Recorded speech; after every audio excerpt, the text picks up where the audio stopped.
அன்பான தாய்மார்களே, சகோதரர்களே, பெரியோர்களே, எஸ்டிபிஐ கட்சி சார்பாக வக்பு உரிமை மீட்பு பிரச்சாரம் அப்படின்ற ஒரு இதில் ஒரு மக்கள் ஒரு இயக்கத்தை நடத்தணும்.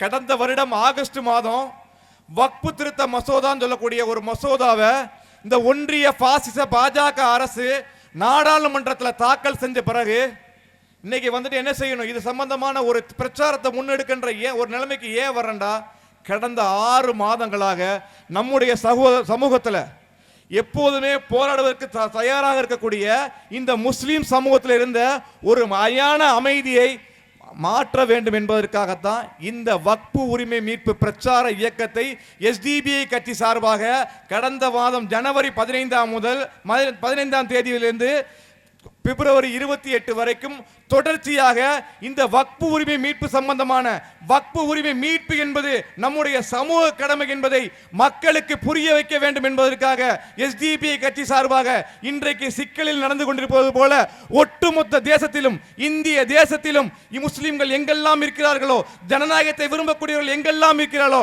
அவர்கள் அனைவருக்கும் இது தொடர்பான ஒரு பிரச்சார இயக்கத்தை நடத்திட வேண்டும் என்ற தீர்மானத்தின் அடிப்படையிலே தான் இந்த பொதுக்கூட்டம் நடந்து கொண்டிருக்கிறது. இறைவனுக்கே புகழ் அனைத்தும்.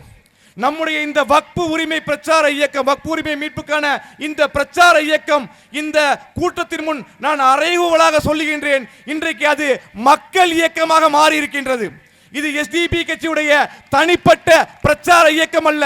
இனி வரக்கூடிய காலம் பாசிச பாஜக சங்கி அரசே குறித்துக் கொள்ளுங்கள். இனி வரக்கூடிய காலம் ரமலான் மாதம் வருகிறது. எங்களுடைய போராட்டத்துடைய வலிமையை, எங்கள் மக்கள் இயக்கத்துடைய வலிமையை நீ பார்க்கக்கூடிய காலம் கனிந்து கொண்டிருக்கிறது. வரக்கூடிய காலம் இந்த வக்பு திருத்த மசோதா திரும்ப பெறும் வரை, இந்த வக்பு திருத்த மசோதா ரத்து செய்யப்படும் வரை எஸ்டிபி கட்சி மட்டுமல்ல, ஜனநாயகத்தை நேசிக்கக்கூடிய, இறைவனுக்காக எதையும் தியாகம் செய்ய தயாராக இருக்கக்கூடிய அத்துணை மக்களும் இனி ஒருங்கிணைந்து களமாடுவார்கள் என்ற நம்பிக்கையோடு இந்த பொதுக்கூட்டத்தில் நான் பேச ஆரம்பிக்கிறேன். இதுதான் நம்ம எஸ்டிபி கட்சியோட பிரதான நோக்கம். இன்னைக்கு அது கொஞ்சம் கணிஞ்ச மாதிரி இன்னைக்கு ஒரு செய்தி, நம்முடைய இந்த வக்பு உரிமை மீட்புக்கான பிரச்சார இயக்கத்துடைய தேவை என்னன்றதை நம்ம உங்களுக்கு தெரியத்தான் செய்யும். இருந்தாலும் நம்முடைய மிக முக்கியமான நோக்கம் என்ன தெரியுமா, சமூகத்தில் கூடிய எல்லாருமே போராட ஆரம்பிக்கணுங்கிறதுக்காகத்தான். இன்னைக்கு மக்களோட மனநிலை எப்படி தெரியுமா இருந்துச்சு, ஆகஸ்ட் மாதம் 8ஆம் தேதி பாராளுமன்றத்தில் இந்த வக்பு மசோதா தாக்கல் செய்யப்படும் போது மக்களோட மனநிலை என்ன தெரியுமா, இதற்கு முன்னாடி இந்த சமூகம் எப்படி இருந்தது தெரியுமா, குடியுரிமை திருத்த சட்டம், சிட்டிசன்ஸ் அமெண்ட்மென்ட் ஆக்ட் சொல்லக்கூடிய அந்த குடியுரிமை திருத்த சட்டம் வரும்போது நம்முடைய சமூகம் எப்படி இருந்தது நம்ம எல்லாருக்குமே தெரியும். ஒவ்வொரு குக்கிராமத்திலையும் ஒவ்வொரு தெருக்கள்லையும் no CAA, no NRC, no NPR சொல்லி இருக்கக்கூடிய அன்றைக்கு பிறந்த குழந்தை முதற்கொண்டு சொல்லி வளர்த்தோம் இந்த சிஏஏ சட்டத்தை நம்ம வரவிடக்கூடாதுன்னு சொல்லி. அப்படி போராடிய சமூகம் எப்படி மாறி போச்சு தெரியுமா, எல்லா பள்ளிவாசல்களையும் எல்லா முக்கியமான இடங்கள் எல்லாம் பார்த்தீங்கன்னா இந்த வக்பு திருத்த மசோதாவை நாங்கள் என்ன செய்ய போறோம், அது ஒரு கதையே சொல்லலாம், ஒரு படத்தில் உள்ள கதையே சொல்லலாம். மக்களை ஏமாத்துறதுக்காக, முஸ்லீம் சமூகத்தை ஏமாத்துறதுக்காக ஆகஸ்ட் மாதம் கொண்டு வந்துட்டு அவங்க என்ன செய்யறாங்கண்டா, உடனே சொன்னா இவங்க அப்படியே கொதிச்சு எழுந்துருவாங்க. அதனால என்ன செய்வோம், கொஞ்சம் ஆற போடுற மாதிரி என்ன செய்வோம்டா, இதை நாங்கள் என்ன செய்யறோம், பாராளுமன்ற கூட்டு கமிட்டின்னு சொல்லி அங்க உள்ள ஒரு 35 எம்பிக்களை எடுத்து நாங்க என்ன செய்ய போறோம்டா, கருத்துக்கள் கேட்க போறோம், மக்கள்கிட்ட கருத்துக்கள் கேட்க போறோம் சொல்லி என்ன செய்யறாங்கடா, ஒரு கருத்துக்கள் இது நடத்துறாங்க. நீங்க என்ன செய்யலாம், கருத்துக்கள் சொல்லலாம். அன்றைய தினமே அவங்க அந்த பாராளுமன்ற கூட்டு குழு சொல்லி வச்சு அந்த பாராளுமன்றத்துடைய பிஜேபி எம்பி ஜெகதாம்பிகா பால் தலைமையில் அந்த கூட்டுக்குழு அமைக்கும் போதே எஸ்டிபி கட்சி அன்னைக்கே எச்சரிக்கை செய்தது, இது எல்லாம் வெறும் கண் துடைப்பு, இதை நம்பாதீங்கன்னு சொல்லி. ஆனா நம்ம சமூகத்தோட மனநிலை எப்படி ஆகிப்போச்சு தெரியுமா, இந்த கூட்டுக்குழுல நாம நம்முடைய கருத்துக்களை பதிவு செஞ்சா மாறிடும், இந்த சட்டம் வராதுன்னு சொல்லி ஒவ்வொரு ஊர்களையும் ஒவ்வொரு கிராமங்கள்லையும் இது எதிரிகளுடைய திட்டமிட்ட சதி. அதுக்காக தான் இதை நான் சொல்ல வர்றேன். இந்த முஸ்லீம் சமூகத்துடைய அந்த போராட்டத்தை கூட மாற்றணும், இந்த முஸ்லீம் சமூகத்துடைய எழுச்சியை மடைமாற்றம் செய்ய வேண்டும் என்பதற்காக எல்லாரும் என்ன செய்யுங்க, நாங்கள் என்ன செய்யறோம், அழகா டிசைன் பண்ணி QR கோட் ஸ்கேன் தர்றோம். என்ன செய்யணும், குக்கிர் அந்த ஒரு இது மாதிரி கொடுத்தாங்களா, எல்லாரும் என்ன செய்யுங்க, உங்க போன்ல போய் அந்த QR கோடை ஸ்கேன் பண்ணுங்க, முடிஞ்சு போச்சு. இப்படி சொல்லி மக்களுடைய மனநிலையில் இருந்த அந்த ஒரு வேகத்தை மட்டுப்படுத்தும் விதமா எல்லா ஜமாத்துகள்லையும் எல்லா ஊர்களையும் சொல்லி இது அவ்வளவு எல்லாரும் என்ன தெரியுமா, இந்த பிச்சைக்காரனுக்கு ஒரு 10 ரூபா போட்டவன ஒரு மன நிம்மதி வரும்ல, அது மாதிரி அப்பாடா வக்பு உரிமை வக்பு திருத்த மசோதாவை நாம நிறுத்தியாச்சு சொல்லி மக்களுடைய அந்த போராட்ட சிந்தனையை மழுங்கடிக்கக்கூடிய வேலையை தான் பிஜேபி செய்யல.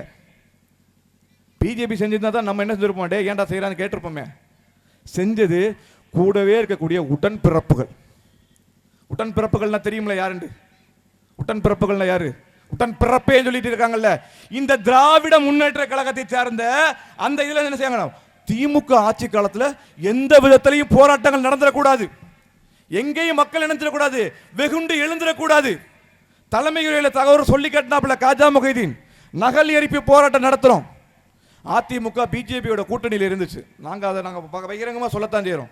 ஆனால் அந்த நேரத்தில் கூட இது மாதிரியான நகல் எரிப்பு போராட்டம் நடத்தணும், ஷாஹின்பாக் போராட்டங்கள் நடத்தணும், எந்த விதமான கைதுகளும் கிடையாது, எந்த விதமான அடக்குமுறைகளும் கிடையாது, எந்த விதமான நெருக்கடிகளும் கிடையாது. ஆனா இன்னைக்கு திமுக அரசாங்கம் சதி செஞ்சு ஜமாத் மக்கள்கிட்ட தன்னுடைய உடன்பிறப்புகளை வச்சுக்கிட்டு மக்களை போராட விடாம தடுக்கின்ற அடிப்படையில் அவங்களுடைய போராட்ட சிந்தனையை மழுங்கடிக்கின்ற அடிப்படையில் கொண்டு வந்தது அந்த QR கோடு ஸ்கேன். இதை நாம விளங்கிக்கணும். அது எல்லாமே குப்பையில் தூக்கி போட்டாச்சு. எல்லாரும் நம்ம சாதனையா சொல்லிக்கிட்டு இருந்தோம், கோடி கணக்கில் என்ன செஞ்சோம், ஸ்கேன் பண்ணிட்டோம் வராதரான்னு சொல்லி. எல்லாமே அந்த ஜெகதாம்பிகா பால் வீட்டு குப்பத்தொட்டில் இருக்கு. இதுதான் இந்த சட்டத்தில் நடந்தது.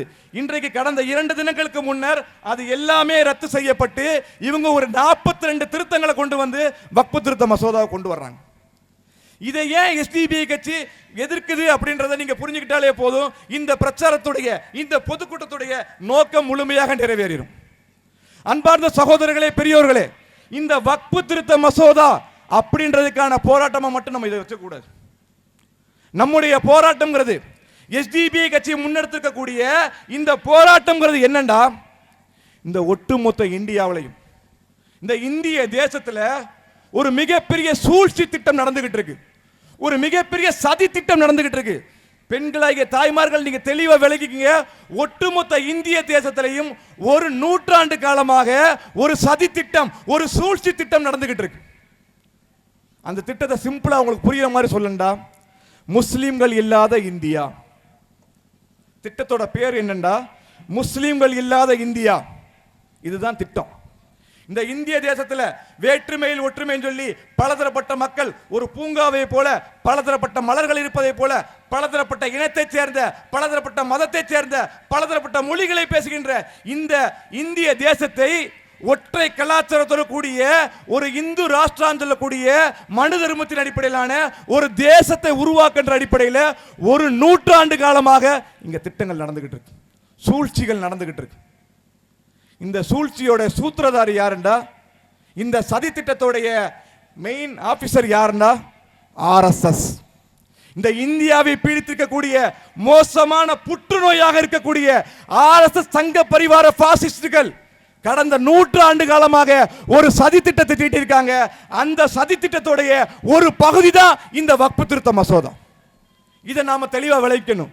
ஏதோ போற போக்கில் வந்து முஸ்லிம்களோட சொத்துக்களை ஆட்டையை போடணும், முஸ்லிம்களை ஒண்ணுமில்லாம அடிப்படையில் ஒரு ஒற்றை நோக்கம் அல்ல, ஒரு பரந்துபட்ட ஒரு ஆர்கனைஸ்டு கிரைம், திட்டமிடப்பட்ட ஒருங்கிணைக்கப்பட்ட ஒரு குற்றச்செயல். முஸ்லிம்கள் இல்லாத இந்தியாவை இந்த இந்திய தேசத்தில் உருவாக்கணும். முஸ்லீம் சொல்லிட்டு கூடிய யாரும் இந்த இந்திய தேசத்துல உயிர் வாழவே கூடாது என்ற அடிப்படையில் ஒரு நூற்றாண்டு காலமா RSS சங்க பரிவார பாசிஸ்டுகள் செய்யக்கூடிய சூழ்ச்சியோட ஒரு பகுதி தான் இந்த சட்டம். இதை நாம விளங்கிக்கணும். இந்த ஒரு சட்டம் மட்டும் நடத்தக்கூடாது. நமக்கே தெரியும், எத்தனை காலமா நம்மளுடைய சகோதரிகள்லாம் சொல்லுவாங்க, எப்ப பாரு கூப்பிட்டுக்கிட்டே இருக்கீங்களே எங்களை போராட்டத்துக்கு, எங்களுக்கு ஒரு ஓய்வே இல்லை, இதுக்கு ஒரு எண்டே இல்லையா அப்படின்னு கேட்கக்கூடிய அளவுக்கு ஒவ்வொரு காலகட்டங்களில் ஒவ்வொரு போராட்டங்களை முன்னெடுத்துக்கிட்டு தான் இருக்கும். இந்த எல்லாமே அங்க ஒன்றும் இங்க ஒன்றும் ஒவ்வொரு விஷயத்துக்காக நாம போராடின அவன் நம்ம கொடுத்த எல்லா நெருக்கடிகளுமே என்னண்டா, ஒற்றை தீர்மானம், ஒற்றை சதி திட்டம், முஸ்லிம்கள் இல்லாத இந்தியாவை உருவாக்கணும். அதுக்கு இவன் இந்த வக்பு திருத்த மசோதாவை ஏன் கொண்டு வந்திருக்கான்டா, ஏற்கனவே சொல்லி கேட்ட மாதிரி தான், முஸ்லிம்கள் என்ன செய்யணும், சொத்துக்கள் இல்லாத ஓட்டாண்டிகளா பிச்சைக்காரர்களா மாற்றுன்ற அடிப்படையில் தான். அது மட்டும் இல்லை, அவனுடைய அந்த நீங்க அந்த முஸ்லீம்கள் இல்லாத இந்தியா அந்த திட்டத்தின் கீழே இந்த வக்பு திருத்த மசோதா கொண்டு வந்ததுல மிக முக்கியமான காரணம் இருக்கு. இங்க இருக்கக்கூடிய ஜமாத் தலைவர்களுக்கு தான் அதை நான் சொல்ல நினைக்கிறேன். இந்த வக்பு திருத்த மசோதாவுடைய மிக முக்கியமான நோக்கம் என்னண்டா, ஜமாத் என்ற கட்டமைப்பே இந்திய தேசத்தில் முஸ்லீம்களுக்கு இருக்கக்கூடாது அப்படின்றதுக்காகத்தான் என்ன செய்யறாங்கண்டா இந்த வக்பு திருத்த மசோதாவுடைய மிக பிரதானமான நோக்கம். அதுல உள்ள சரத்துக்கள் வரிசையா ஒன்னொன்னு நம்ம சொல்ல முடியும். ஆனா மிக முக்கியமா அவன் விரும்புறது என்னண்டா, இந்த முஸ்லீம் சமூகத்துடைய இன்னைக்கு யாரா இருக்கட்டும், இங்க இருக்கக்கூடிய எல்லாருமே எடுத்துங்க, இங்க இருக்கக்கூடிய ஒவ்வொருத்தரையும் கேட்டா போதும், நீங்க யாரு, என் பேரு நூருல் அமீன், நான் நரிப்பியூர் ஜமாத்து. இன்னொரு ஆள்கிட்ட கேட்டா என்ன செய்வான், என் பேரு பாஞ்சி பீரு, நான் பேரையூர் ஜமாத்து. இப்படின்னு என்ன செய்ய முடியும், எல்லாராலையும் நம்ம என்னது பேரை தாண்டி நமக்கான ஒரு கூட்டமைப்பு, நமக்கான ஒரு ஒருங்கிணைப்பு ஒட்டுமொத்த இந்திய தேசத்தில் கூட எல்லா முஸ்லீம்களுக்கும் பார்த்தீங்கன்னா அது ஆணா இருந்தாலும் பெண்ணா இருந்தாலும் குழந்தைகளா இருந்தாலும் அவங்களுக்கு ஒரு அடையாளம், நான் இந்த ஜமாத்து. இந்த அடையாளத்தை இந்த ஜமாத் என்ற கட்டமைப்பை உடைப்பதற்காக, இந்த கட்டமைப்பை ஒண்ணுமில்லாமல் ஆக்குவதற்காகத்தான் இந்த வக்பு திருத்த மசோதா. ரொம்ப சிம்பிளா சொன்னா என்ன, ஜமாத்னா என்ன, ஜமாத்னா என்ன, ரொம்ப கஷ்டமான கேள்வி கேட்டணும். ஜமாத்னா என்ன, பள்ளிவாசலை நிர்வகிக்கக்கூடிய தலைவர்கள், அப்படித்தானே? பள்ளிவாசல், ஒரு பள்ளிவாசல் இருக்கும். ஜமாத்னா நம்ம பெண்களுக்கெல்லாம் புரியுற மாதிரி சொல்றேன். ஜமாத்னா என்ன, ஒரு பள்ளிவாசல் இருக்கும். இப்போ எங்க ஊர்ல 2 பள்ளிவாசல் 2 ஜமாத்து. என்ன செய்வாங்க, அந்த பள்ளிவாசலை கணக்கு பண்ணி நிர்வாகிகள் இருப்பாங்க. அந்த நிர்வாகிகளுக்கு ஒரு தலைவர். அவங்க என்ன செய்வாங்க, அந்த பள்ளிவாசலுடைய நல்லது கெட்டது, அந்த பள்ளிவாசலை சார்ந்திருக்கக்கூடிய அனைத்து முஸ்லீம்களுடைய நல்லது கெட்டது எல்லாமே அவங்க தான் பார்ப்பாங்க. எப்போ பள்ளிவாசல்ன்ற ஒண்ணு நிர்வாகம் பண்ணும்போது மட்டும்தான் அவங்க ஜமாத். இந்த வக்பு திருத்தத்துடைய மிக பிரதானமான நோக்கமே என்னண்டா, பள்ளிவாசலுடைய நிர்வாகங்கள், நான் வக்புன்னு சொன்னோன்னு உங்களுக்கு எல்லாம் புரியாம போயிடும். பள்ளிவாசலுடைய ஒட்டுமொத்த நிர்வாகம் யார் கைகளுக்கு போக போகுதுண்டா, கலெக்டரோட கண்ட்ரோலுக்கு, அதாவது அரசாங்கத்துடைய கண்ட்ரோலுக்கு. என்ன சொல்ல வர்றாங்கன்னா நமக்கு தெளிவா புரியுற மாதிரி சொல்லண்டா, இந்த வக்பு திருத்த மசோதாக்கள் மூலமாக நம்முடைய பள்ளிவாசல்கள், நம்முடைய மதரசாக்கள், நம்முடைய முஸ்லீம் சமூகத்துக்கு சொந்தமாக இருக்கக்கூடிய அத்துணை சொத்துக்களும் புறம்போக்கு நிலங்களாக அறிவிக்கப்படக்கூடாது. நமக்கு புரிகிற மாதிரி சொல்றதா இருந்தா, புறம்போக்கு நிலம்னா என்ன, புறம்போக்கு நிலம்னா என்ன, அது வாட்டில் கிடக்கும், யாரும் கண்டுக்க மாட்டாங்க. அரசாங்கத்துக்கு எதுக்காக தேவைப்படுதுன்னு வைங்களேன், உடனே அந்த இடத்துல என்ன செய்வாங்க, யூஸ் பண்ணிக்கிடுவாங்க. அதில் ஏதாவது நல்லது கிட்டது வந்துச்சுன்னா யார் வருவா, மாவட்ட கலெக்டர் வருவார். இதுதான் இங்கே நடக்க போகுது.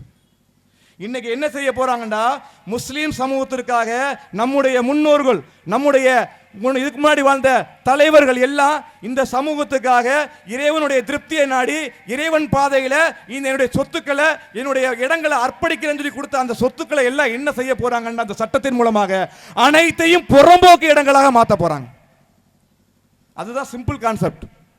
இப்ப ஏற்கனவே எனக்கு முன்னாடி பேசின இமாம் சொல்லி காட்டினாரு, இந்த சட்டங்கள் வந்தா என்ன நடக்கும் சொல்லி. அதுல ஒரு காமெடியா எடுத்துக்கிறதா அதை கொடுமையா நடத்துக்கிறான்னு தெரியல. இந்த சட்டத்தில் வந்துட்டு என்ன செய்யறாங்கன்னா, இந்த திருத்தத்தில் ஒன்று கொண்டு வர்றாங்க. இப்போ பாத்தீங்கன்னா வக்பு திருத்த மசோதான்ற ஒரு இந்த வக்பு சட்டம் எப்படி இருக்குன்னா, நம்ம சொத்துக்கள்லாம் அதை கரெக்டாக நம்ம பயன்படுத்தலை, சரியான முறையில் நம்ம பயன்படுத்தலை. இப்பவே நம்முடைய சொத்துக்கள்லாம் அங்கங்கே ஆக்கிரமிக்கப்பட்டுக்கிட்டு இருக்கு, நமக்கு தெரியல. அது என்ன, நம்ம சொத்தா தான் நம்ம ஃபீல் பண்ண போறோம், அல்லாவோட சொத்து தான், அல்லாஹ் பார்த்துக்கிறோன்னு சொல்லி நாம கண்டுகொள்ளாமல் இருக்கோம். ஆனா ஏதோ வகையில் அது வக்பு சொத்துன்னு இருக்கு. ஏற்கனவே எனக்கு முன்னாடி சொல்லி காட்டின மாதிரி 8 லட்சம் ஏக்கர் சொத்துக்கள் இந்தியாவிலேயே ரயில்வே துறைக்கும் ராணுவ துறைக்கும் அடுத்தபடியா அதிகப்படியான சொத்துக்களை வச்சிருக்கக்கூடிய மிகப்பெரிய துறை. இப்போ இந்த வக்பு வாரிய சொத்துக்களை எப்படி நிர்வாகம் பண்றாங்கண்டா, அதாவது தேசிய வக்பு கவுன்சில் ஒன்று இருக்கும். அந்த வக்பு கவுன்சில் என்ன செய்வாங்கன்னா, இதுல யாருக்கு இருக்காண்டா, இப்போ உள்ள சட்டத்தின் அடிப்படையில் முஸ்லீம்கள் மட்டும்தான் இருக்க முடியும். முஸ்லீம் எம்எல்ஏக்கள், முஸ்லீம் எம்பிக்களை கொண்ட அந்த குழு தான் என்ன செய்யண்டா, வக்பு வாரிய குழுவில் இருக்க முடியும். இதே மாதிரி என்ன செய்வாங்கன்னா, தமிழ்நாட்டில் ஒவ்வொரு மாநிலத்துக்கும் ஒரு வக்பு வாரியம் உண்டு. நம்ம வக்பு வாரிய தலைவர் யாரு, அது மட்டும் வேமா தெரியும், யாரு, நவாஸ் கனி, நம்முடைய பாராளுமன்ற உறுப்பினர். அவர் தான் நம்மளுடைய வக்பு வாரிய தலைவர். ஒரு எம்பின்ற அடிப்படையில் என்ன கொண்டு வந்திருக்காங்க, முஸ்லீம்களை கொண்டு வரணும். அது நமக்கு பிரச்சனை இல்லை, பின்னாடி பேசிக்கலாம். இது என்ன செய்வாங்கடா, இங்க இருக்கக்கூடிய எம்எல்ஏக்கள் எம்பிக்கள் இவங்களெல்லாம் ஒருங்கிணைச்சு அவங்க தான் என்ன செய்வாங்கடா, இந்த வக்பு சொத்துக்கள் சம்பந்தமான நல்லது கெட்டது எல்லாம் பார்ப்பாங்க. இந்த வக்பு சொத்துல ஏதாவது பிரச்சனை வந்துச்சுன்னு வைங்களேன், தீர்ப்பாயம் சொல்லுவாங்க, ட்ரிபியூனல் சொல்லுவாங்க. அதுதான் என்ன செய்வாங்கடா, யார் பக்கம் நியாயம் இருக்கு, யார் பக்கம் அநியாயம் இருக்குன்ற அடிப்படையில் வழக்கு நடத்தி நீதி சொல்லக்கூடியவங்களா இருப்பாங்க. இது எல்லாத்துலயும் யார் இருப்பான்டா, முதல் கண்டிஷன் என்னடா, அவர் களிமா சொன்ன முஸ்லீமா இருக்கணும் அப்படின்ற மாதிரி தான் வச்சிருக்காங்க. இப்போ நம்ம ஆளுக்கு அந்த நம்முடைய சங்கிகள் கொண்டு வரக்கூடிய சட்டத்தில் எப்படி இருக்குண்டா, அவன் கொண்டு வரக்கூடிய ரொம்ப டீசெண்டாக கொண்டு வர்றாங்க. சொல்லும் போதே சொல்றாங்க, இந்த வக்ஃபு வாரியத்திலே பெண்களுக்கு இடமளிக்காம இருக்க சூழல், நாங்க பெண்களை எல்லாம் என்ன செய்ய போறோம், இந்த குழுவுல சேர்க்கிறோம். முட்டாப்பையில இப்பவே வக்ஃபு வாரிய கவுன்சில்ல பாத்திமா முஸ்தபர் சொல்லக்கூடிய ஒரு பெண் ஆளுமை இருக்காங்க. அது கூட தெரியாத கிறுக்கு பயிலுக, நாங்க பெண்களுக்கு உரிமை கொடுக்க போறோம், பெண்களை வாழ வைக்க போறோம் சொல்லி பொய்யான கருத்துக்களை சொல்லிட்டு அதோட சேர்க்கிறோம். முஸ்லீம் அல்லாத உறுப்பினர்களையும் நாங்க இதுல சேர்ப்போம். வக்ஃபு வாரிய குழுவில் முஸ்லீம் அல்லாத ஆட்களையும் சேர்ப்போம். உங்களுக்கு தெளிவா புரியுற மாதிரி நான் சொல்லண்டா, சில விஷயங்கள்லாம் உதாரணங்களோட சொன்னாதான் நமக்கு புரியும். தமிழ்நாடு வக்ஃபு வாரிய தலைவரா இப்போ நவாஸ்கனி எம்பி இருக்கிற மாதிரி இந்த சட்டம் நிறைவேற்றப்பட்டால் எஸ்டிபி கட்சி நடக்காது, அது வேற கதை. ஒருவேளை இந்த வக்ஃபு திருத்த சட்டம் நிறைவேற்றப்பட்டால் அடுத்த தமிழ்நாடு வக்ஃபு வாரிய தலைவர் யாருண்டா, எச் ராஜா தான். தடையே கிடையாது. எச் ராஜா தெரியுமில்ல, மகா புருஷர், மகா யோகி. அவர் தான் என்ன செய்வார்னா தமிழ்நாடு வக்ஃபு வாரிய தலைவர். அவர் ரொம்ப பிஸியா இருக்குன்னு சொல்லிட்டாருன்னு அடுத்து நம்ம என்ன செய்வாங்க, திமுக போடும். நீங்க அப்படி மட்டும் நினைச்சிடாதீங்க. சட்டம் ஒருவேளை வந்துருச்சுன்னா எச் ராஜா யாரு தெரியுமில்ல, நாயா பிறக்க வேண்டிய மனுஷன். என்ன முற்பிறவில என்ன பாவம் செஞ்சாரோ தெரியல, மனுஷனா பிறந்துட்டாரு. அவர் என்ன செய்வாரு, தமிழ்நாடு வக்ஃபு வாரிய தலைவரா மாறுவார். இந்த ஒண்ணு இப்ப மனுஷனா பிறந்தே நாயா வாழ்ந்துகிட்டு இருக்கக்கூடிய ஒரு ஜென்மம் அர்ஜுன் சம்பத், அவன் கூட வரலாம். இது மாதிரி என்ன செய்யறாங்கன்னா, இந்த வக்ஃபு வாரிய சொத்துக்களை ஆட்டைய போடுறதுக்காக இப்படி ஒரு சட்ட திருத்தம். முஸ்லிம்கள் அல்லாத எல்லாம் என்ன செய்யலாம், வக்ஃபு வாரிய தலைவராக மாறலாம், வக்ஃபு வாரிய உறுப்பினராக மாறலாம். புரியுதா இல்லையா? ஒன்று ரொம்ப புரியுற மாதிரி சொல்லண்டா, பள்ளிவாசல் நோன்பு வரப்போகுது. என்ன செய்வாங்க, நோம்பு கொஞ்சம் யார் காய்ச்சல், என்ன காய்ச்சலாம், முதல் நோம்புக்கு பாயாசம் ஊற்றுவோம். 27 கிழமைக்கு இஃப்தாரில் என்ன செஞ்சிருவோம், கறியஞ்சோறு போடுவோம், யார்ட்டையா ஸ்பான்சர் வாங்கி. கடைசி 10 என்ன செய்வோம், சகருக்கு சாப்பாடு போடுவோம். இப்பெல்லாம் எங்க பள்ளிவாசல்ல உண்டு, அதுக்காக சொல்றேன். இதெல்லாம் யார் இப்ப தீர்மானிக்கிறான்டா, ஜமாத்துடைய நிர்வாகிகள். இந்த சட்டம் நிறைவேற்றப்பட்டால் என்ன கஞ்சி ஊத்தணும், என்ன சாப்பாடு போடணும், எல்லாத்தையும் தீர்மானிக்கக்கூடியதுனா நம்முடைய எச் ராஜா. பள்ளிவாசலுக்கு வருவார், நான் கறி கஞ்சி ஊத்தக்கூடாதுன்னு சொல்லி அவர் சொன்னார்னா நம்ம ஊத்தக்கூடாது. அப்படித்தானே இன்னைக்கு எல்லாரும் அப்படித்தானே பண்ணிக்கிட்டு இருக்கோம். வக்ஃபு வாரிய ஒன்று சொல்லிச்சுன்னா நம்ம மாற்றி செய்ய முடியாது. வக்ஃபு வாரியத்தில் பதிவு செஞ்சாதான் நமக்கு என்னது, நோம்புக்கு அரிசியே கிடைக்கும். இப்போ இது மாதிரி சூழல்ல இந்த மாதிரி சட்டம் நிறைவேற்றப்பட்டால் அதுக்காகத்தான் நாம சொல்றோம், ஜமாத்துக்கள்லாம் வாங்க. நம்முடைய உரிமைங்கிறது லேசுப்பட்ட உரிமை இல்லை, நம்முடைய அடையாளமா இருக்கக்கூடியது. ஒவ்வொரு முஸ்லீமுடைய அடையாளமே அதுதான். நான் இந்த ஜமாத், அதுக்கப்புறம் தான் நான் இந்த கட்சி, நான் அந்த இயக்கம் சொல்ல முடியும். அதுக்கு முன்னாடி என்ன, நான் இந்த ஜமாத்தை சேர்ந்தவன்டான்னு சொல்றதுதான். அந்த அடையாளம் மாறக்கூடிய ஒரு சூழல். அது மட்டும் இல்லை தோழர்களே, அதுக்கடுத்து என்ன செய்யறாங்கண்டா, நம்ம சொல்லி காட்டின மாதிரி தான் சில நேரங்களில் வந்துட்டு இப்போ எப்படி நான் இதோட துணைக்கு இன்னொரு சட்டத்தையும் கொண்டு வந்திருக்காங்கல்ல, வழிபாட்டு தலங்கள் சட்டம்.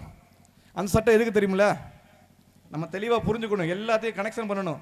அது என்ன படம் ஞாபகம் வர மாட்டேது, பேர் ஞாபகம் வரல, ஹீரோ பேர் ஞாபகம் இருக்கு, ஜெயம் ரவி நடித்த படம். அது சொல்லுவாங்களா, தனி ஒருவன். சூப்பர். தனி ஒருவன் படத்தில் அவருடைய ஹீரோ சொல்லி கட்டுவார், முன்னாடி ஒரு எமோஷனல் கிரைம், ஒரு உணர்ச்சிகரமான குற்றங்களை செஞ்சுட்டு பின்னாடி ஒரு ஆர்கனைஸ்டு கிரைம் இருக்குன்னு சொல்லி. அது என்னண்டா, இது என்ன செய்யறாங்கண்டா, இந்த வக்ஃபு திருத்த சட்டத்தை மட்டும் கொண்டு வரல, அதுக்கு பின்னாடியே ஒரு பிரச்சனை இருக்கும். இப்போ ஒருவேளை ஒரு பேச்சுக்கு வச்சுக்கிறோம், உங்களுக்கு புரிதலுக்காக சொல்றேன். வக்ஃபு திருத்த சட்டம் வந்துருச்சு. வக்ஃபு திருத்த சட்டம் வந்ததுக்கு அப்புறம் என்ன நடக்கும்னா, புரிதலுக்காக தான் யாரும் தப்பா எழுதக்கூடாது.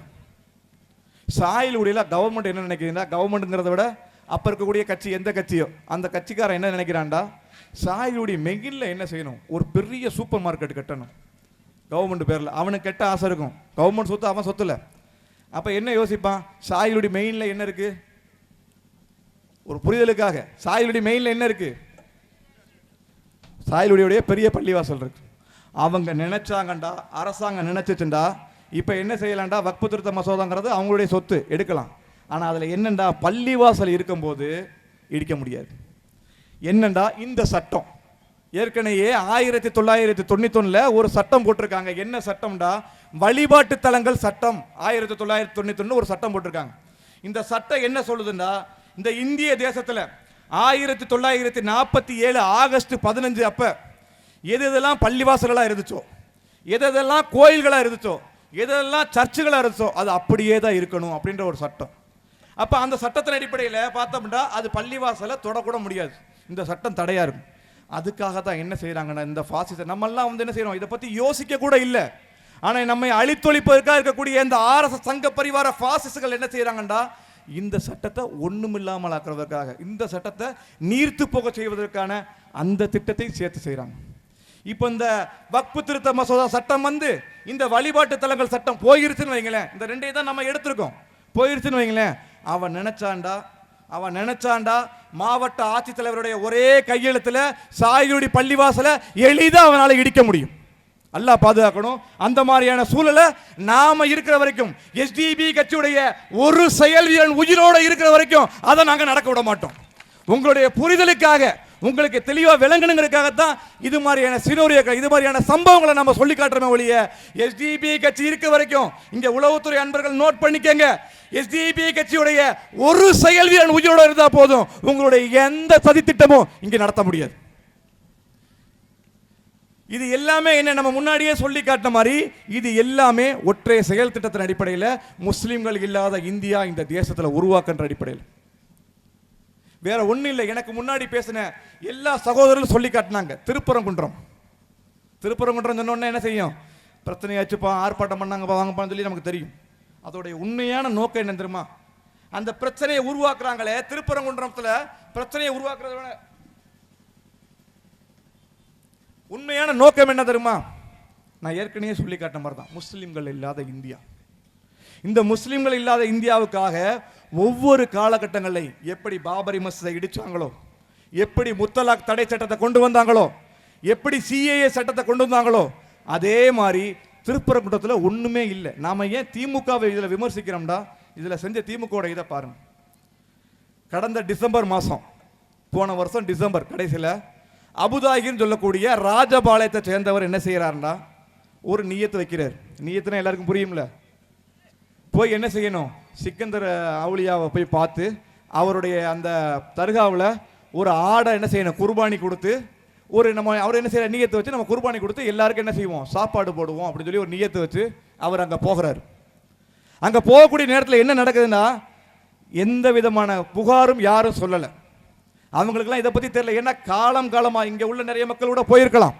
சிக்கந்தர் பாதுஷா சொல்லக்கூடிய சிக்கந்தர் மலை, திருப்பரங்குன்ற மலையோடைய உச்சியில் இருக்கக்கூடிய அந்த ஒரு தர்கா, இங்கே எப்படி ஏர்வாடி தர்கா இருக்கோ அதே மாதிரி மதுரையில் மிக முக்கியமான தர்காங்கிறது சிக்கந்தர் தர்கா. அந்த தர்காவுக்கு போறாங்க, யாருமே எந்த புகாரும் கொடுக்கல. இவர் போறாரு, ஆட்டை கொண்டு போறாரு, ஆட்டை அறுக்க போறான்னு சொல்லி யாருமே எந்த புகாரும் கொடுக்கல. இந்த திராவிட முன்னேற்ற கழகத்துடைய திமுக அரசுடைய காவல்துறை ஆய்வாளர், மதுரை வீரன் சொல்லக்கூடிய ஒரு ஆய்வாளர் என்ன செய்யறாரு, உங்களுக்கு தடை போட்டோம், நீங்க என்ன செய்யக்கூடாது, அங்க போய் ஆடை அறுத்து பலி கொடுக்க கூடாதுன்னு சொல்லி சம்பந்தமே இல்லாம, காவல்துறையோட அமைச்சர் யாரு கரெக்டா சொல்லுங்க யாராவது, மாண்புமிகு முதலமைச்சர் ஸ்டாலின் அவர்கள் தான் காவல்துறையை கட்டுப்பாட்டில் வச்சுக்கிட்டு இருக்காரு. அவருடைய கட்டுப்பாட்டில் இருக்கக்கூடிய ஒரு போலீஸ் இன்ஸ்பெக்டர், ஒரு காவல்துறை ஆய்வாளர் தான் என்ன செய்யறாரு, நீங்க போகக்கூடாது. என்னங்கடா சரி, அவங்க நம்மளுக்கு தான் தெரியும்ல, திமுக சொல்லிட்டா என்னது சாசனம், இறை கட்டளை மீறவே கூடாதுன்னு சொல்லிட்டு நம்மளால என்ன செஞ்சாரு, வந்துட்டாரு. அதுக்கப்புறம் என்ன செய்யறாங்கடா, அந்த அப்ப தர்காவை நிர்வாகம் செய்யக்கூடிய தர்கா கமிட்டி என்ன செய்வாங்கடா, வருஷம் கந்தூரி நடத்துவாங்க. இங்க நம்ம பகுதியில் நடக்குது இல்ல, ஏர்வாடி தர்கால் நடக்கும், அங்கங்க எங்கெங்கெல்லாம் தர்காக்கள் இருக்கோ அந்த தர்காக்கள் எல்லாம் ஒரு நாளை நிர்ணயிச்சு அங்க கந்தூரி விழாக்கள் நடத்துவாங்க. அதே மாதிரி ஒரு கந்தூரி விழா நடத்துறதுக்காக அழைப்பிதழ்களை எல்லாத்துக்கும் கொடுத்துக்கூடிய நேரத்தில் அப்ப இருக்கக்கூடிய RDO கண்ணன் சொல்லக்கூடிய ஆளு அவர் என்ன செய்யறாரு, அந்த இது அந்த நீங்க கந்தூரி விழாவை நடத்தக்கூடாது, தடை. யாரு புகார் செஞ்சா, அது வரைக்கும் என்ன சொல்றாங்கண்டா, அங்க போய் நீங்க என்ன செய்யக்கூடாது, ஆடு கோழிகளை வெட்டக்கூடாதுன்னு சொல்லிக்கிட்டு இருந்தாங்க. என்னப்பா ஏன்பா இதை சம்பந்தம் இல்லாம சொல்லிக்கிட்டு இருக்கியே, வேற ஒன்றும் இல்லை, நம்ம வீட்டில் போய் உட்காந்து டெய்லி சாப்பிட்டுக்கிட்டு இருக்கோம், திடீர்னு ஒரு போலீஸ் இன்ஸ்பெக்டர் வந்து நீங்க வீட்டில எல்லாம் போய் சாப்பிடக்கூடாது, தெருவில் தான் உட்காந்து சாப்பிடணும்னு சொன்னா நம்ம என்ன செய்வோம், என்னடா முட்டாத்தனமா இருக்கு அப்படின்னு சொல்லிட்டு என்ன செய்யறாங்க, அவங்க எல்லாருமே என்ன செய்யறாங்கடா ஒரு போராட்டத்தை அறிவிக்கிறாங்க. அந்த போராட்டத்தில் தைரியமா நெஞ்சிரத்தோட ஆண்மைத்தனமா கலந்துகிட்ட ஒரே பேரியக்கம் SDB கட்சி மட்டும்தான். அந்த ஜமாத்துடைய நிர்வாகத்திற்கு, இங்க உள்ள ஜமாத் மக்களுக்கு சொல்றோம், ஜமாத் மக்களுக்கு ஒரு ஜமாத்துக்கு பிரச்சனைடா அங்க முதல்ல யார் வந்து நிப்பான்டா? எஸ்டிபி கட்சிக்காரன்.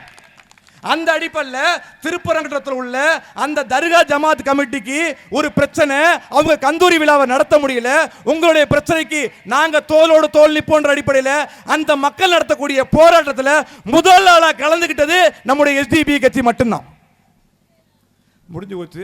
நம்முடைய அடையாள போராட்டத்தை நடத்திட்டு அதுக்கப்புறம் என்ன செய்யறோம்? சட்ட போராட்டத்தை நடத்துவோம் சொல்லி அங்கே உள்ள ஐக்கிய ஜமாத்துக்கும் அந்த தர்கா கமிட்டிக்கும் நாங்கள் வந்து என்ன செஞ்சிட்டோம்? ஆறுதலை சொல்லிட்டு நம்ம வந்தாச்சு. பார்த்தாங்க சங்கிகள், நல்ல சான்ஸாக இருக்க, இதில் ஏதாவது நம்ம வந்து என்ன செய்ய முடியும், விளையாட முடியுமான்னு சொல்லிட்டு இதை பயன்படுத்தி இந்த தமிழ் தேசத்தில் எனக்கு முன்னாடி பேசின தோழர் நாகராஜன் சொல்லி காட்டின மாதிரி இந்த தமிழ் தேசம்ங்கிறது தந்தை பெரியாரால் பண்படுத்தப்பட்ட ஒரு சமூக நீதி மண் என்ற அடிப்படையில் இந்துக்களும் முஸ்லிம்களும் கிறிஸ்தவர்களும் மாமன் மச்சான்களாக, அண்ணன் தம்பிகளாக, அக்கா தங்கைகளாக இருக்கக்கூடிய சூழல்ல இவங்களுக்கு இடையில இதை வச்சு ஏதாவது பிரிவினை ஏற்படுத்த முடியுமான்னு சொல்லிட்டு அவன் சம்பந்தமே இல்லாமல் அப்பதான் கிளம்புறான்.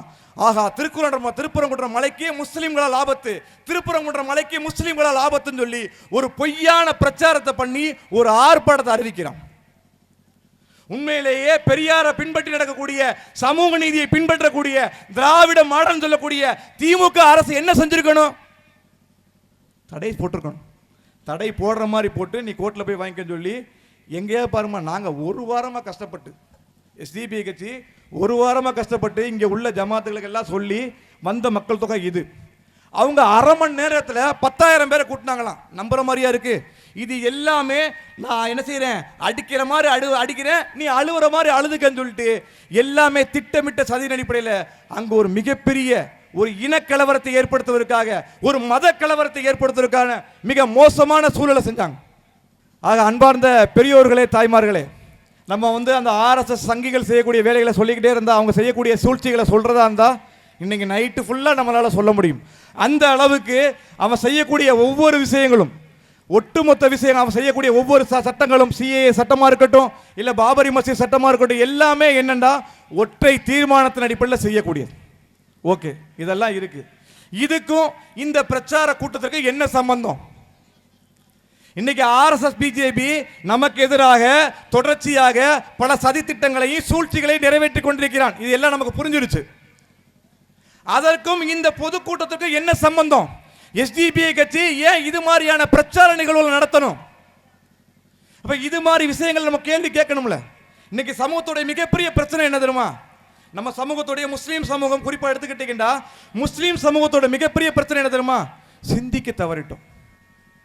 ஒவ்வொரு பிரச்சனைக்கு தீர்வு என்னங்கிறத நாம தேடி, நாம படிச்சு, அதன் மூலமா சிந்திச்சோம்னு இதுக்கான விடை உங்களுக்கே தெரியும். ஆனா இன்னைக்கு முஸ்லீம் சமூகத்தோட மிகப்பெரிய சாபக்கேடு என்னன்னா, இன்னைக்கு முஸ்லீம் சமூகத்தில் தலைவர்கள் சொல்லிட்டு இருக்கக்கூடிய எல்லாருமே, இன்னைக்கு நம்ம தலைவர்கள் சொன்னோடனே பல பேர் ஞாபகம் வருவாங்க. உண்டா தொப்பியை போட்டு வந்து முன்னாடி வந்து உட்காந்துருவாங்க. அவங்கெல்லாம் என்ன தெரியுமில்ல, பேசி பேசி தேவையில்லாத, அதாவது அப்படி பேசி வந்துட்டு அவர்களுடைய ரசிகர்களாக தன்னுடைய வசியத்தால் ரசிகர்களாக மாற்றி அவங்க என்னெல்லாம் சொல்றாங்களோ அதெல்லாம் செய்யக்கூடிய மனநிலைக்கு வந்துட்டோம். இன்னைக்கு இவ்வளவு பிரச்சனைகள் நடக்குது. என்னைக்காவது நாம உட்காந்து, இன்னைக்கு நம்ம இந்த கூட்டத்தோட பிரதான நோக்கமே அதுதான், நீங்க என்ன செய்யணும், களத்துக்கு வரன்றதுதான். ஆனா இன்னைக்கு நம்முடைய முஸ்லீம் சமூகம், இந்த ஒடுக்கப்பட்ட முஸ்லீம் சமூகம் என்ன செஞ்சுக்கிட்டு இருக்கு தெரியுமா? காலங்காலமா யாராவது வந்து நமக்கு நல்லது செஞ்சிருவாங்களா? யாராவது நமக்கு வந்து நல்லது செஞ்சிட மாட்டாங்களா? இவர் நமக்கு நல்லது செய்வார், அவரு நல்லதுக்கு நமக்கு செய்வார் சொல்லி ஒவ்வொரு காலகட்டங்களையும் பிறரை நம்பி நம்பி ஏமாந்து போன ஒரு கூட்டம் தான். இன்னைக்கு எந்த அளவுக்குண்டா, நான் ஏற்கனவே சொல்லி காட்டின மாதிரி இது முஸ்லீம் சமூகத்துடைய அடையாளத்தை இழப்பதற்கான மிக மோசமான சூழ்ச்சி திட்டம் சொல்லியிருக்கோம். இன்றைய தேதி வரைக்கும் இன்னைக்கு முஸ்லீம் சமூகத்துடைய தலைவர்கள் சொல்லிட்டு இருக்கக்கூடிய யாருமே வாயை திறக்கல. இன்னைக்கு நம்ம சமூகத்துடைய எல்லா பிரச்சனைகளுக்கு நாம என்ன யோசிக்கிறோம்டா, நமக்காக யாராவது போராடிட மாட்டாங்களா, நமக்காக யாராவது ஏதாவது செஞ்சிட மாட்டாங்களான்ற அடிப்படையில் யாரையாவது நம்புறோம். இன்னைக்கு தமிழ்நாட்டை பொறுத்த வரைக்கும் கடந்த சட்டமன்ற தேர்தலுடைய அந்த புள்ளி விவரத்தின் அடிப்படையிலே சொல்றேன், ஒட்டுமொத்த முஸ்லீம் சமூகம் என்ன செய்யறாங்க, திமுக தான் நம்மளை பாதுகாக்கின்ற அடிப்படையில் ஒட்டுமொத்தமாக புள்ளி விவரத்தின் அடிப்படையில் பார்த்தீங்கன்னா முஸ்லீம் சமூகத்துடைய மெஜாரிட்டி ஓட்டு, பெரும்பான்மையான ஓட்டுகள் யாருக்கு போச்சுன்னா திமுகவுக்கு தான். நம்ம அந்த நேரத்தில் என்ன செஞ்சோம், அதுதான் தீர்வுன்ற அடிப்படையில் நம்ம ஓட்டு போட்டோம். இன்னைக்கு அவங்க அது தீர்வை எடுக்கிறாங்களான்னு பார்த்தா இல்லை. இன்னைக்கு வந்து பிஜேபி எதிர்ப்பு, திமுக பொறுத்த வரைக்கும் பிஜேபி எதிர்ப்புங்கிறது என்னன்னா முஸ்லீம் சமூகத்துடைய ஓட்டுக்களை வாங்குறதுக்காக மட்டுமே பயன்படுத்துறாங்க. நான் சொல்றது கொஞ்சம் தெளிவா புரிஞ்சுக்கங்க. அவங்க பிஜேபி எதிர்ப்புன்ற விஷயத்தை எதுக்காக வச்சிருக்காங்கடா, அந்த விஷயத்தை சொன்னா மட்டும் தான் என்ன செய்வாங்க, எலெக்ஷன் டைம்ல அந்த ஒரு மந்திரம் ஞாபகம் இருக்கா, அந்த துவா யாருக்கு எல்லாத்துக்கும் ஞாபகம் இருக்குல்ல, திமுக ஓட்டு போட்டு துவா என்ன, திமுக ஓட்டு போட்டு இல்லட்டா பிஜேபி வந்துடும். இந்த ஒரு துவாவை வச்சுக்கிட்டு தொடர்ச்சியா என்ன செய்யறாங்கன்னா நம்மகிட்ட ஓட்டை வாங்கியாச்சு. இன்னைக்கு திமுக, அதுக்காக நான் திமுக மட்டும் சொல்லல, ஆளுங்கட்சியா இருக்கிறதுனால திமுகவை சொல்றேன். இன்னைக்கு இருக்கக்கூடிய எல்லா மதச்சார்பற்ற கட்சிகளும் எப்படி இருக்குண்டா, முஸ்லிம்களை வெறும் ஓட்டு வங்கிகளாக மட்டுமே பார்த்து கொண்டு என்ன செய்யுங்க, எங்களுக்கு ஓட்டு போடுங்க இல்லட்டா பிஜேபி வந்து சொல்லி மக்களை பயமுறுத்தி பயங்காட்டி, இன்னைக்கெல்லாம் யாருமே நம்பிக்கையோட தைரியமா நம்ம இவர் தான் வரணும்னு சொல்லி ஓட்டு போடுறது கிடையாது. பிஜேபி வந்துடக்கூடாது அப்படின்னு சொல்லி பயத்தின் அடிப்படையிலேயே ஓட்டு போட்டுக்கிட்டு இருக்கோம். இன்னைக்கு திமுக வந்து என்ன செஞ்சாங்க, உங்களுடைய புரிதலுக்காக கடந்த வாரத்தில் பார்த்தீங்கன்னா திமுக சார்பா எல்லா இடங்கள்லையும் பொதுக்கூட்டம் நடத்தினாங்க. என்னென்னா பட்ஜெட்டில் தமிழ்நாடு புறக்கணிக்கப்பட்டிருக்கு, எஸ்டிபிஐ கட்சியும் கண்டிச்சோம். இதுக்கு ஒட்டுமொத்தமாக மாவட்டம் பூரா அங்கே இங்கே எல்லா இடத்துலையும் போராட்டம் நடத்த முடிஞ்ச அவங்களால இந்த முஸ்லீம் சமூகத்துடைய அடையாளமே கேள்விக்குள்ளாக்கப்படக்கூடிய இந்த வக்பு திருத்த மசோதாவுக்கு எதிராக ஒரு கண்டன அறிக்கையை கூட இதுவரைக்கும் கொடுக்கல. இதுதான் வந்துட்டு இது திமுக அடிப்படையில் இல்லை, நாம புரிஞ்சுக்கின்றதுக்காக சொல்றேன். இன்னைக்கு இருக்கக்கூடிய எல்லா கட்சிகளுமே இந்த திமுக எடுத்துக்கங்க, இதுதான். இதுக்கு முன்னாடி பார்த்தீங்கன்னா ஊண்டு பேசுவாங்க, நாங்க பிஜேபிக்கு எதிராக அப்படி செஞ்சிருவோம் இப்படி செஞ்சிருவோம் சொல்லி சொல்லிக்கிட்டே இருக்காங்க. இந்த வக்பு திருத்த மசோதா சம்பந்தமா ஒரு வரும்போது, ஒரு தீர்மானம் வரும்போதே என்ன செய்யறாங்கண்டா, திமுக என்ன செஞ்சுக்கிட்டு இருக்காங்கன்னா, நம்மெல்லாம் போராடுறது பிரச்சார இயக்கம் நடத்திக்கிட்டு இருக்கோம் எஸ்டிபிஐ கட்சி. திமுக என்ன செய்யுதுண்டா, டெல்லியில் உள்ள அவங்களுடைய ஆஃபீஸ் ஓப்பன் பண்ண போறாங்களாம், திமுகவுடைய டெல்லி அலுவலகம் திறக்க போறாங்களாம். அதுக்கு அழைப்பு அமித்ஷாவுக்கு போய் கொடுக்குறாங்க. உலக இந்தியாவில் வேற தலைவரே இல்லை திறந்து வைக்கிறதுக்கு. பிஜேபியுடைய இந்த பாஜக அரசுடைய உள்துறை அமைச்சராகக்கூடிய பல கொலை குற்றங்களுக்கு காரணமான மத்திய அமைச்சர் அமித்ஷாவை கூப்பிடுறாங்க. இது எப்படி சாத்தியமாகும்? அதே மாதிரி கலைஞருடைய நூற்றாண்டு விழாவுக்காக நாணய வெளியீட்டு விழா நடத்துறாங்க. யாரை கூப்பிட்டாங்க, சிறப்பு ஸ்பெஷல் கெஸ்டா யாரை கூப்பிட்டாங்க, ராஜ்நாத் சிங் சொல்லக்கூடிய மகா உத்தமர், பிஜேபியுடைய முன்னாள் தேசிய தலைவர், இந்நாள் ராணுவத்துறை அமைச்சர். அதை விட பெரு கூத்து பண்ணாங்க. நம்ம சமூகம் ஏன் சிந்திக்க மறுக்கிறீன்றக்காக தான் சொல்றேன். காலையில் என்ன சொல்றாங்கண்டா, ஆளுநர் சுதந்திர தின அன்னைக்கு, போன ஆகஸ்ட் 15 சுதந்திர தின அன்னைக்கு ஆளுநர் என்ன செய்வார்னா தேநீர் விருந்துக்கு கூப்பிடுவார். அப்படி கூப்பிடும் போது திமுகவிலிருந்து அறிவிக்கிறாங்க, நாங்கள் கலந்துக்க மாட்டோம். அவர் என்னது, ஆர்.என். ரவியை பற்றி, ஆளுநரை பற்றி நமக்கு தெரியும், நாங்கள் அவர் வந்துட்டு தமிழினத்துக்கு எதிரான ஆளு, நாங்கள் கலந்துக்க மாட்டோம். திமுக கலந்துக்காது, தமிழக அரசு கலந்துக்கிறோம். திமுக கலந்துக்காதுன்னு காலையில் அறிக்கை விட்டாச்சு. தமிழக அரசு அடிப்படையில் அமைச்சர்கள் போய் டீ குடிச்சு வந்துட்டாங்க. யாரை ஏமாத்துறதுன்றத இது மாதிரியான ஒரு சாதாரண விஷயத்துல கூட நமக்கான படிப்பினைகள் இருக்கு. யாரு நமக்கானவங்க இல்ல, நம்மை பயன்படுத்தி நம்முடைய ஓட்டுகளை பயன்படுத்தி அதிகாரத்துக்கு வரணும் மட்டும் தான் நினைக்கிறாங்களே ஒழிய நமக்காக குரல் கொடுக்க, நமக்காக போராட, நம்முடைய நலனுக்காக சொல்ல வேணாம், நம்முடைய உரிமைகளை பெற்றுத்தரதுக்காக யாருமே தயாரா இல்லை. இன்னைக்கு 39 எம்பிக்கள் சொல்லையா தமிழ்நாட்டில் இருந்திருக்காங்க. பாராளுமன்றத்தை ஆட்டம் காண வைக்க முடியும், அமளி துமளி நடந்துகிட்டு இருக்கு. வேற என்ன செய்ய முடியும்? முடிஞ்ச பிறகு சொல்லுவாங்க, அந்த ரமணா படத்தில் விஜயகாந்த் சீன் வரும்ல, நாங்கள் எவ்வளவோ முயற்சி பண்ணோம், சட்டம் வந்துருச்சு, நாங்கள் என்ன செய்ய. கடைசியில் அதான் சொல்ல போறாங்க திமுக, நாங்கள் எவ்வளவோ பாராளுமன்றத்தில் முயற்சி பண்ணோம், என்னையா பண்ண, சும்மா சவுண்ட் விட்டோம், அவ்வளோதான். இதற்கு எதிராக, இந்த சட்டத்திற்கு எதிராக தமிழ்நாட்டை சேர்ந்த 39 எம்பிக்கள் நினைச்சாங்கண்டா ஒட்டுமொத்த டெல்லியவே அதிர வைக்க முடியும். 39 எம்பிக்கள் அவங்க நினைச்சா என்ன செய்ய முடியும், டெல்லியவே அதிர வைக்க முடியும். எதுவுமே செய்யல. பார்லிமெண்ட் செய்ய வேண்டியது, கூல சமோசா சாப்பிட வேண்டியது, வர வேண்டியது. இது ஏன் உங்களுக்கு சொல்றேன்டா, இன்னைக்கு நம்ம முஸ்லீம் சமூகத்துடைய பிரச்சனைகளுக்கு இவங்களெல்லாம் நம்பி இருந்தோம்னா என்ன ஆகும்?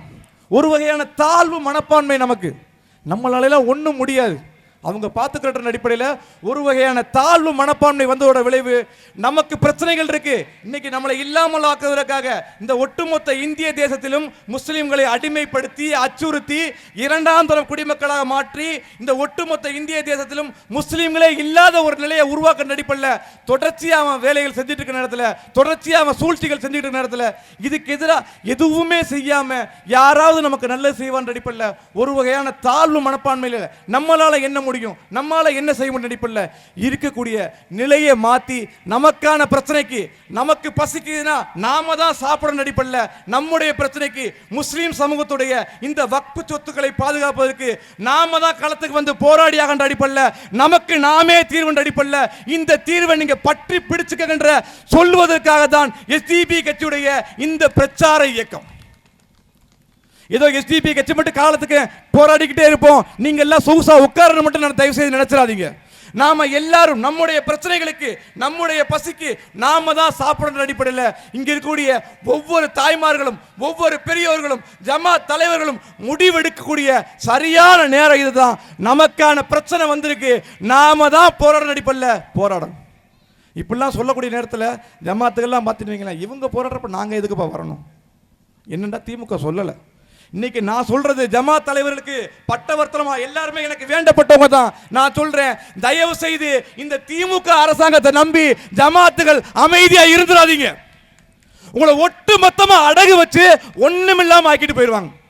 அதனால நமக்கான பிரச்சனைக்கு காலங்காலமா அவங்க நல்லது செய்வாங்க, இவங்க நல்லது செய்வாங்கன்ற அந்த மனநிலையை மாற்றி நமக்கான பிரச்சனைக்கு நாமே தீர்வு அடிப்படையில் போராட்ட களத்துக்கு நாமெல்லாம் வர வேண்டும் என்று சொல்லிக்கொண்டு எனது இந்த உரையை நிறைவு செய்கின்றேன். நன்றி.